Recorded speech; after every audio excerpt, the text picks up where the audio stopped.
কুয়েটে ছাত্র রাজনীতি বন্ধের দাবিতে সংঘর্ষ, আহত অন্তত 40। স্বাগতম, আপনাদের সাথে আছি আমি সুষময়। খুলনা প্রকৌশল ও প্রযুক্তি বিশ্ববিদ্যালয় কুয়েটে ছাত্র রাজনীতি বন্ধের দাবিকে কেন্দ্র করে দুই পক্ষের মধ্যে দফায় দফায় সংঘর্ষ হয়েছে। এতে অন্তত 40 জন শিক্ষার্থী আহত হয়েছে। আজ মঙ্গলবার দুপুরে কুয়েট ক্যাম্পাসে ছাত্র রাজনীতি বন্ধের দাবিতে বিক্ষোভ শুরু হয়।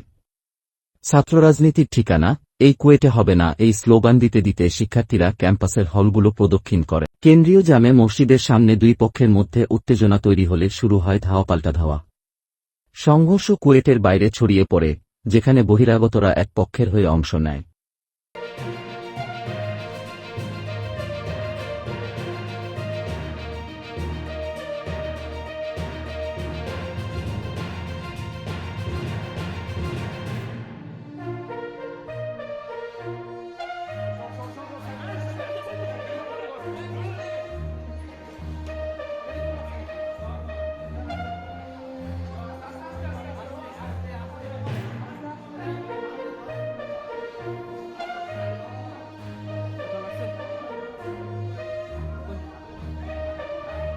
সংঘর্ষের ফলে কমপক্ষে 40 জন আহত হয়। এক শিক্ষার্থী জানান, ছাত্রদলের একটি গ্রুপ ক্যাম্পাসে রাজনীতি পুনরায় চালুর জন্য লিফলেট বিতরণ করলে সাধারণ শিক্ষার্থীদের সাথে তাদের বাকবিতণ্ডা হয়।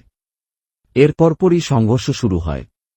অন্যদিকে ছাত্রদলের এক নেতা দাবি করেছেন, তাদের শান্তিপূর্ণ কার্যক্রমকে বাধাগ্রস্ত করতেই হামলা চালানো হয়েছে। সংঘর্ষের পর ক্যাম্পাসে পুলিশের পাশাপাশি যৌথবাহিনী মোতায়েন করা হয়েছে।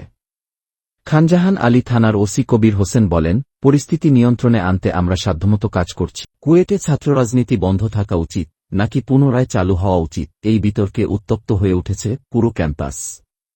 তবে সহিংসতার মাধ্যমে সমস্যার সমাধান সম্ভব নয় বলে মনে করেছেন সাধারণ শিক্ষার্থীরা।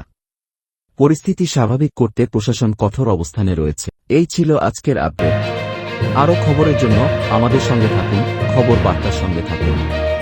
ধন্যবাদ।